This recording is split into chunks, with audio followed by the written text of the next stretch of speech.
आप आज यहां बर्फ में खड़े हैं, मगर आप में से किसी को सर्दी नहीं लग रही है। आप बारिश में खड़े हुए, कोई भीगा नहीं। गर्मी में आपको गर्मी नहीं लगी, सर्दी में आपको सर्दी नहीं लग रही है, क्योंकि देश की शक्ति आपके साथ है।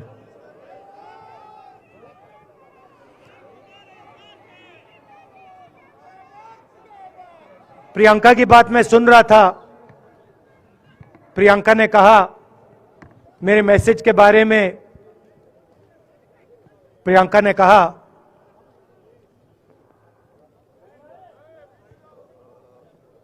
नॉर्मली होता नहीं है, मगर मेरे आंख में आंसू आए।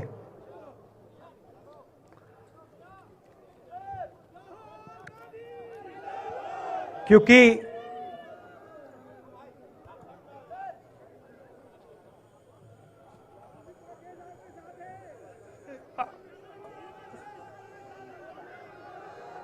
मैं कन्याकुमारी से चला, शुरुआत की और पूरे देश में हम पैदल चले। मैं सच बताऊं, आपको अजीब लगेगा, मगर मैं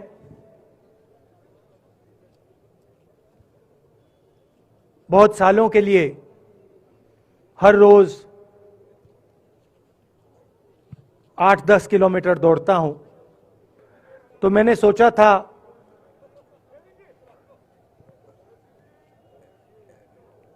देश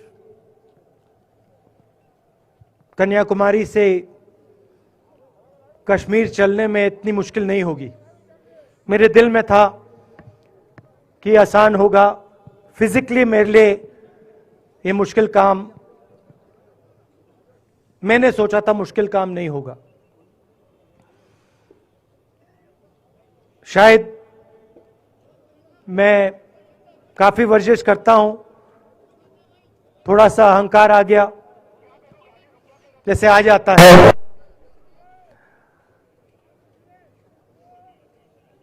मगर फिर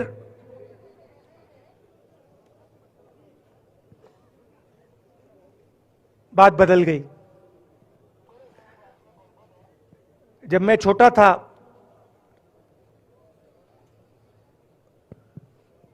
फुटबॉल खेलता था, और कॉलेज में जब मैं फुटबॉल खेल रहा था, एक बार मुझे बहुत जोरों से घुटने में इंजरी हुई थी।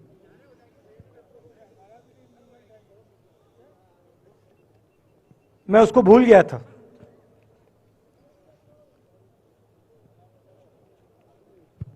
घुटने में दर्द नहीं होता था, भूल गया था उसको, दर्द गायब हो गया था। मगर कन्याकुमारी से 5-7 दिन बाद घुटने में प्रॉब्लम आई, और जबरदस्त प्रॉब्लम आई। पूरा अहंकार उतर गया और मैं सोचने लगा, क्या मैं ये जो 3500 किलोमीटर हैं, क्या मैं इनको चल पाऊंगा या नहीं। तो जो मैंने सोचा था आसान काम होगा, वो काफी मुश्किल हो गया। मगर फिर मैंने किसी ना किसी तरीके से ये काम पूरा कर दिया। बहुत कुछ सीखने को मिला, बहुत कुछ सीखने को मिला। मैं आपको बोलूं तो दर्द सहना पड़ा काफी, मगर सह लिया। रास्ते में एक दिन मुझे दर्द हो रहा था, काफी दर्द हो रहा था, और मैं सोच रहा था अब 6-7 घंटे और चलने हैं। और उस दिन मुझे लग रहा था कि आज मुश्किल है। और एक छोटी सी बच्ची आई, दौड़ती हुई आई मेरे पास और मुझे कहती है कि मैंने तुम्हारे लिए कुछ लिखा है, मगर तुम अभी मत पढ़ो, इसको बाद में पढ़ना।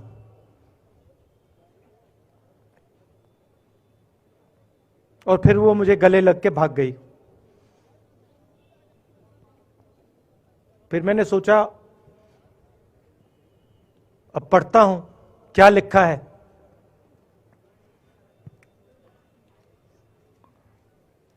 तो उसने लिखा था कि मुझे दिख रहा है कि आपके घुटने में दर्द है, क्योंकि आप जब उस पैर पे वजन डालते हो तो आपके चेहरे पे दिखता है कि दर्द है। मगर मैं आपको बताना चाहती हूं कि मैं आपके साथ कन्याकुमारी नहीं चल सकती हूं, क्योंकि मेरे माता पिता नहीं चलने दे रहे हैं। मगर मैं दिल में आपके साथ, आपके साइड में चल रही हूं, क्योंकि मैं जानती हूं कि आप अपने लिए नहीं चल रहे हो, आप मेरे लिए चल रहे हो और आप मेरे भविष्य के लिए चल रहे हो। और उसी सेकंड में, पता नहीं अजीब सी बात है, उसी सेकंड मेरा दर्द उस दिन के लिए गायब हो गया। दूसरी बात, मैं चल रहा था और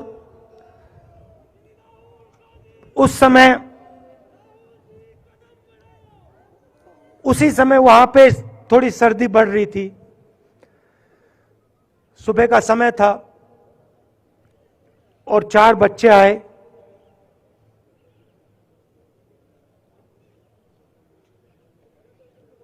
पता नहीं कहना चाहिए या नहीं।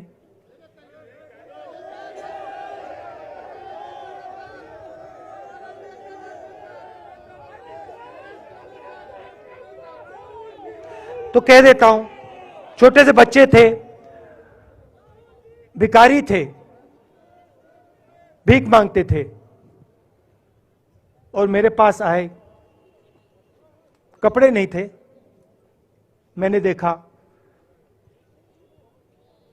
शायद मजदूरी भी करते थे तो थोड़ी मट्टी थी उन पे। खैर, मैं ये चीजें देखता नहीं हूं, तो मैं उनके साथ गले लगा, घुटनों पे गया, ऐसे उनको पकड़ा मैंने,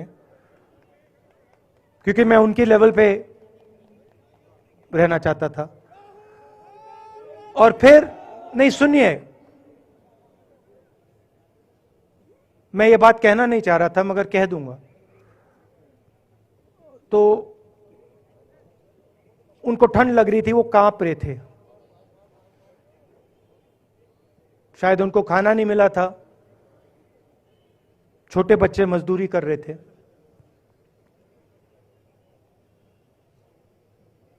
तो मैंने सोचा कि अब अगर ये स्वेटर नहीं पहनते हैं, अगर ये जैकेट नहीं पहन रहे हैं, तो मुझे भी नहीं पहनना चाहिए। मगर मैं झिझका क्यों आपको बताना चाहता हूं, मैं झिझका क्यों आपको बताना चाहता हूं। जब मैंने ये खत्म किया, मैं चल रहा था, तो हमारे साथ एक व्यक्ति थे, उन्होंने मेरे कान में बोला, राहुल जी, ये बच्चे गंदे हैं,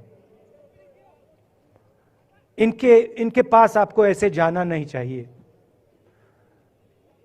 तो मैंने उनसे कहा, वो आपसे और मुझसे दोनों से साफ हैं।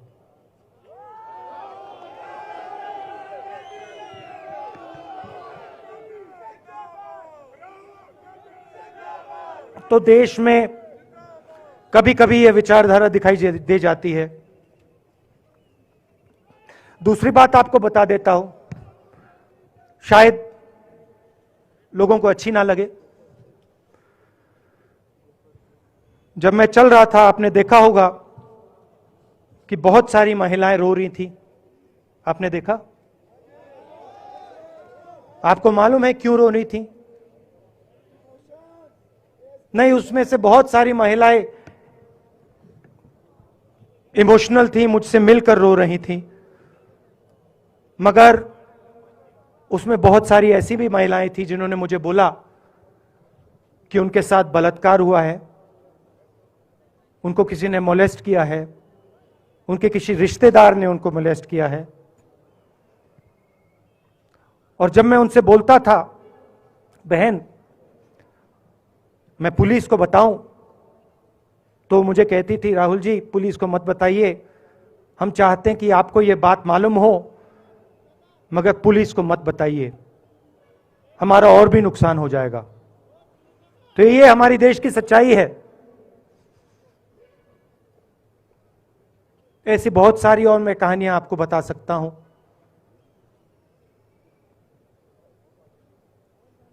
तो फिर मैं कश्मीर की ओर आ रहा था और मैं सोच रहा था कि इसी रास्ते पे मैं नीचे से ऊपर जा रहा हूं। मैं सोच रहा था कि इसी रास्ते से सालों पहले मेरे रिश्तेदार नीचे से ऊपर आए, सॉरी ऊपर से नीचे आए, कश्मीर से इलाहाबाद गंगा की ओर गए। और मुझे ऐसा लग रहा था कि मैं वापस अपने घर जा रहा हूं।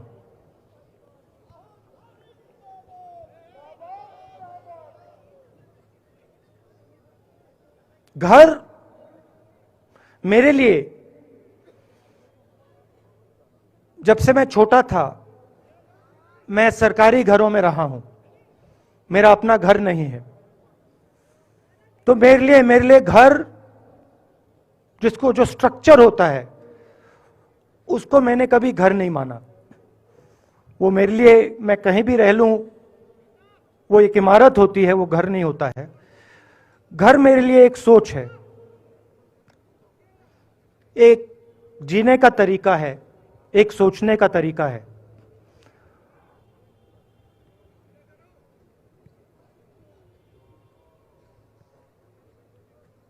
और यहां पे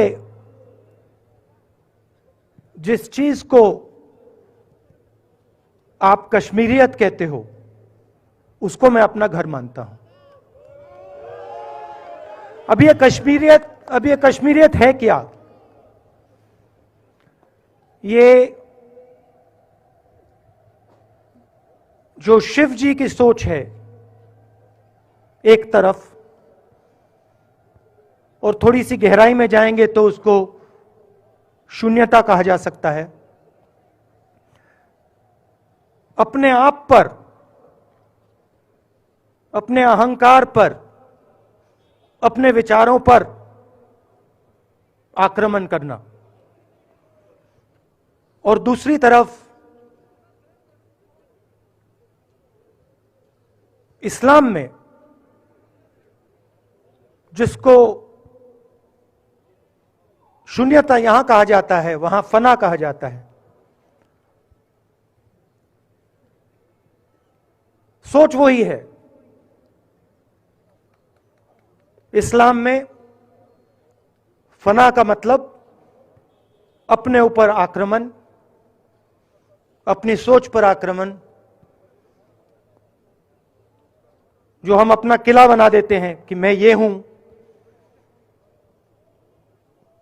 मेरे पास ये है, मेरे पास ये ज्ञान है, मेरे पास ये घर है, उसी किले पर आक्रमण करना, वही है शून्यता, वही है फना। और इस धरती पे ये दो जो विचारधाराएं हैं,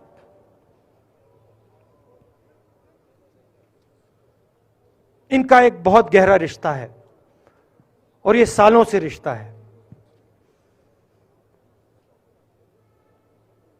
जिसको हम कश्मीरियत कहते हैं। यही सोच बाकी स्टेट्स में भी है। गांधी जी वैष्णव जनतों की बात करते थे, जिसको हम यहां शून्यता फना कहते हैं, उसको गुजरात में वैष्णव जनतो कहा जाता है। असम में शंकर देव जी ने भी यही बात कही। कर्नाटक से हमारे यहां जो लोग आए हैं वहां बसवा जी ने यह बात कही। केरल में नारायण गुरु ने ये बात की। महाराष्ट्र ने ज्योतिबा फुले जी ने यह बात की। और यहां इसको हम कश्मीरियत कहते हैं। लोगों को जोड़ना और दूसरों पर आक्रमण नहीं करना, अपने आप पर आक्रमण करना, अपनी कमी देखना।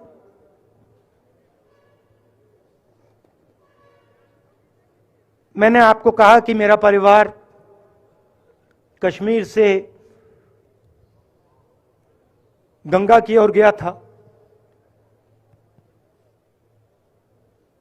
इलाहाबाद संगम के बिल्कुल किनारे वहां पास में हमारा घर है।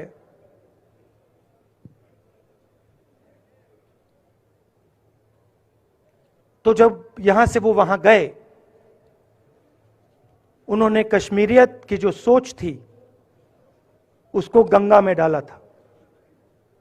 गंगा में ले गए उस सोच को और उत्तर प्रदेश में उस सोच को फैलाया था, जिसको उत्तर प्रदेश में गंगा जमुना तहजीब कहा जाता है।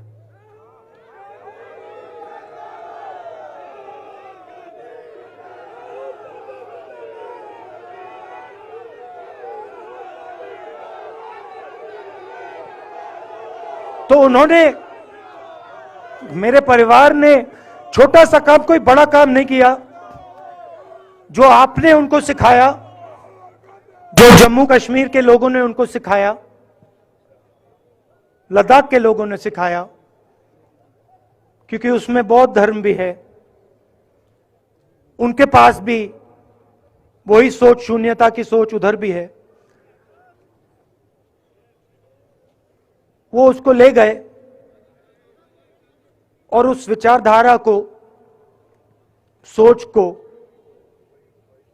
गंगा में उन्होंने रखा। तो मैं ये सोच रहा था, जब यहां आ रहा था, पैदल चल रहा था, और मुझे सिक्योरिटी वालों ने कहा था कि देखिए, आप पूरे हिंदुस्तान में चल सकते हो, जम्मू में भी चल सकते हो, मगर आखिरी जो 4 दिन हैं कश्मीर में, आपको गाड़ी से जाना चाहिए।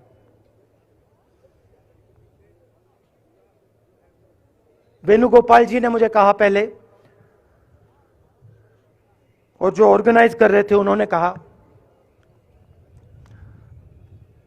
3-4 दिन पहले एडमिनिस्ट्रेशन ने कहा कि देखिए, शायद डराने के लिए, कि देखिए अगर आप पैदल चलेंगे तो आपके ऊपर ग्रेनेड फेंका जाएगा।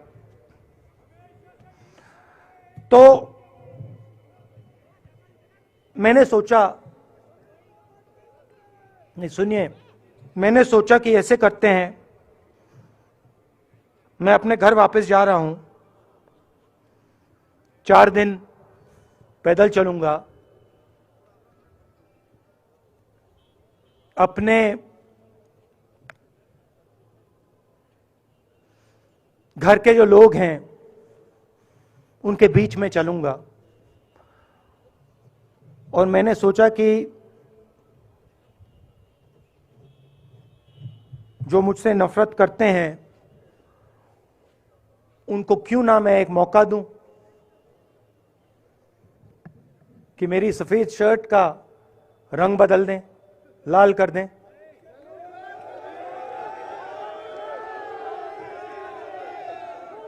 क्योंकि मेरे परिवार ने मुझे सिखाया है, गांधी जी ने मुझे सिखाया है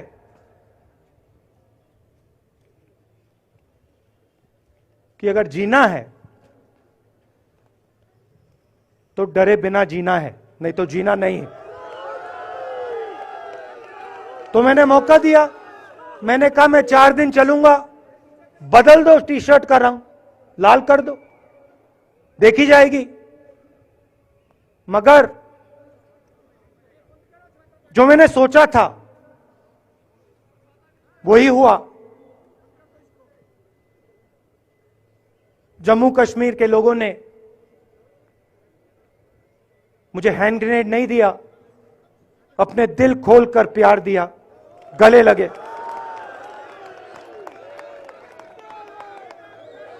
और मुझे बहुत खुशी हुई कि उन सब ने मुझे अपना माना और प्यार से, बच्चों ने, बुजुर्गों ने आंसुओं से मेरा यहां स्वागत किया। मैं अब जम्मू कश्मीर के लोगों से और जो यहां हमारे सेना के लोग काम करते हैं, सीआरपीएफ के लोग काम करते हैं, उनको मैं कुछ कहना चाहता हूं। सबको, जम्मू कश्मीर के युवाओं को, बच्चों को, माताओं को, सबको, सीआरपीएफ के, बीएसएफ के, आर्मी के जवानों को, उनके परिवारों को, उनके बच्चों को मैं कहना चाहता हूं, देखिए, मैं हिंसा को समझता हूं, मैंने हिंसा सही है, देखी है। जो हिंसा नहीं सहता है, जिसने हिंसा नहीं देखी है, उसे यह बात समझ नहीं आएगी। जैसे मोदी जी हैं, अमित शाह जी हैं, आरएसएस के लोग हैं, उन्होंने हिंसा नहीं देखी है।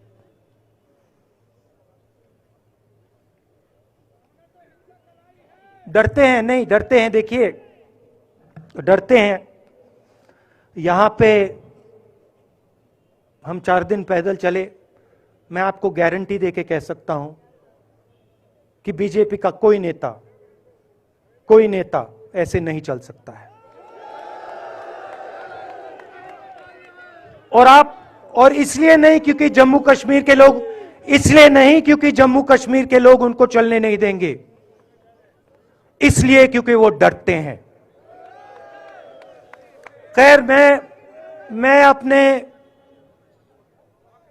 जम्मू कश्मीर के लोगों को, युवाओं को, बुजुर्गों को और आर्मी के लोगों को, सीआरपीएफ, बीएसएफ लोगों को थोड़ा सा बताना चाहता हूं। देखिए, मैं जब 14 साल का था, स्कूल में था, सुबह ज्योग्राफी की क्लास में था, मैं पढ़ रहा था, सामने बैठा था और मेरी एक टीचर आई, अंदर आई और उसने कहा, राहुल तुम्हें प्रिंसिपल बुला रहा है। मैं बदमाश था, बहुत बदमाश था जब छोटा था, बहन से पूछ सकते हो क्या क्या करता था मैं, अभी भी करता हूं।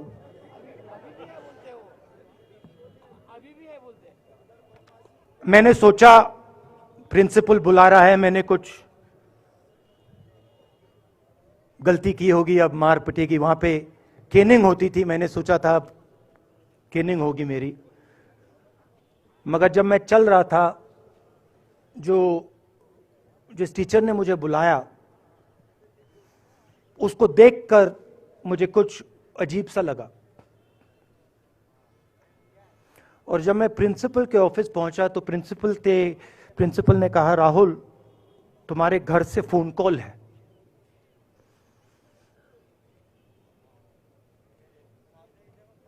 और जब मैंने उसके शब्द सुने, मुझे पता लग गया कुछ गलत हो गया है।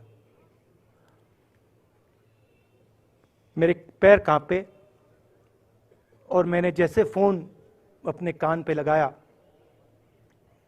तो मेरे मां के साथ एक औरत काम करती है, वो चिल्ला रही थी, राहुल, दादी को गोली मार दी, दादी को गोली मार दी, दादी को गोली मार दी। 14 साल का था।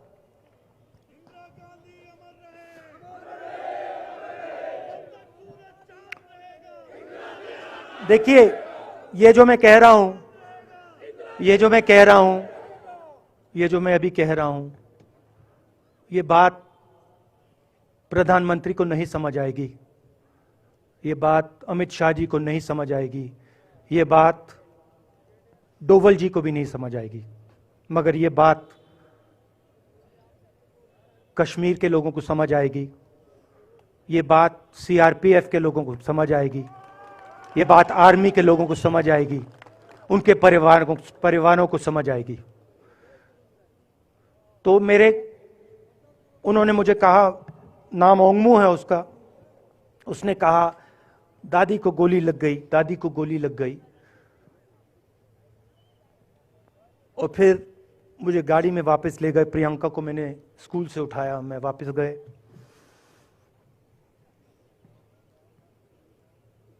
और फिर मैंने वो जगह देखी जहां मेरी दादी का खून था।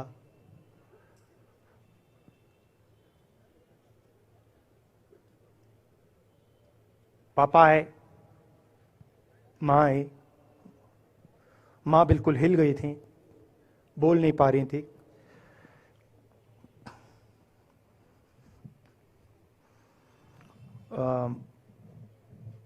हाँ,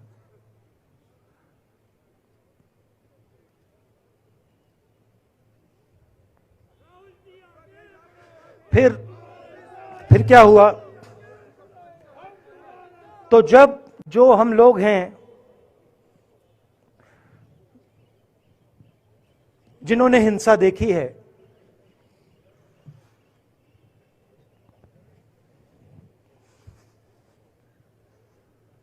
ये जो है ना, ये इसको हम बिल्कुल दूसरी तरीके से देखते हैं। ये आप सबके लिए टेलीफोन है, ये हमारे लिए सिर्फ टेलीफोन नहीं है।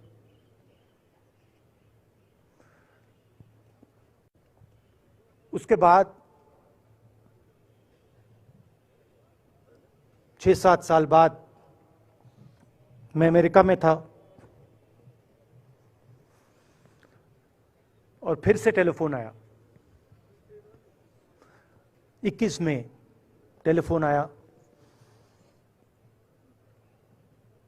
जैसे बहुत सारे, जैसे जो पुलवामा में हमारे सैनिक मरे थे, उनके घर टेलीफोन आया होगा,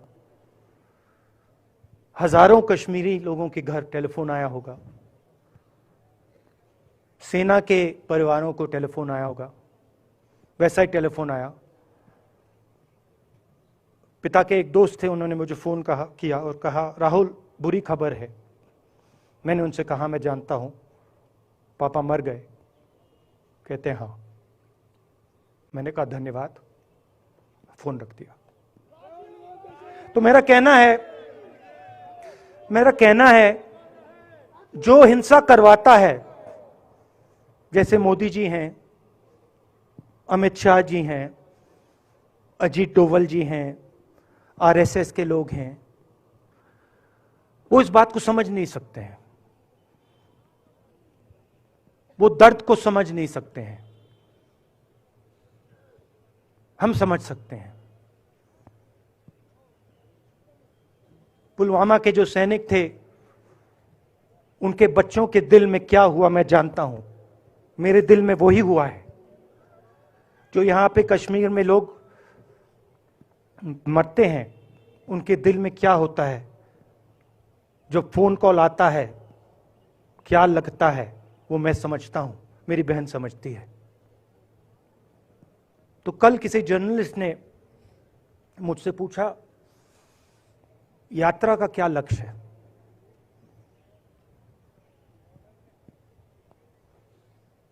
कहा कि यात्रा क्या अचीव करना चाहती है, जम्मू कश्मीर में क्या अचीव करना चाहती है।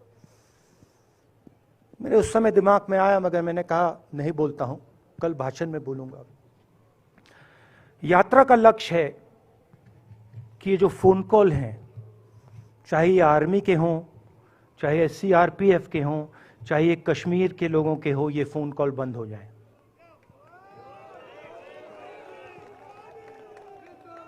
कि ये फोन कॉल किसी बच्चे को, किसी मां को, किसी बेटे को ना लेना पड़े। मेरा लक्ष्य ये जो फोन कॉल हैं इनको बंद करने का है। अब देखिए,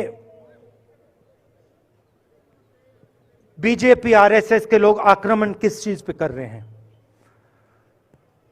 मुझे गाली देते हैं,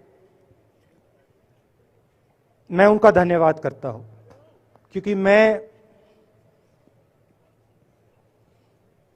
मैंने आपको शून्यता की बात की, शिव की बात की, उसको मैं समझता हूं और मैं दिल से उनका धन्यवाद करता हूं कि जितना भी वो मेरे ऊपर प्रेशर डालें, जितनी भी गाली लगाएं, जो भी वो करें, उससे मैं सिर्फ सीखता हूं।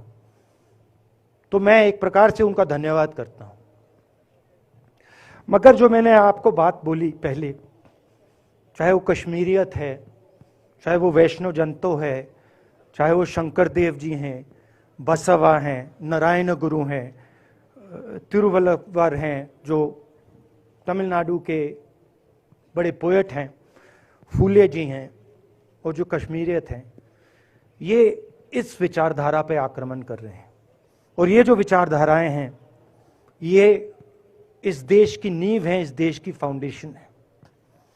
और आपने जो किया, जो यात्रियों ने किया, हम सब ने किया, इस विचारधारा की रक्षा के लिए किया है। मैंने ये काम अपने लिए नहीं किया, मैं ऐसा काम अपने लिए कभी कर ही नहीं सकता हूं।